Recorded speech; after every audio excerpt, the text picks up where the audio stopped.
First எண்ணெய் ஊற்றிக்கலாம். இப்போ கடுகு ஆட் பண்ணிக்கோங்க.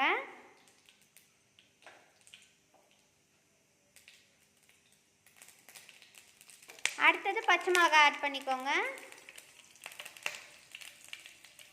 அடுத்தது சின்ன வெங்காயம்.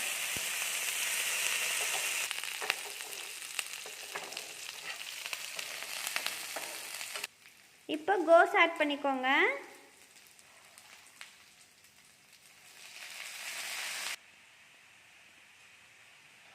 தேவையான அளவுக்கு உப்பு ஆட் பண்ணிக்கோங்க. இப்போ மிளகுத்தூள் ஆட் பண்ணிக்கலாம். காரத்துக்கு தகுந்த மாதிரி மிளகுத்தூள் ஆட் பண்ணிக்கோங்க. அடுத்தது தேங்காய் துருவல் ஆட் பண்ணிக்கோங்க. அவ்வளோதான், ரெடி ஆயிடுச்சு. இப்போ வாங்க சாப்பிட்லாம்.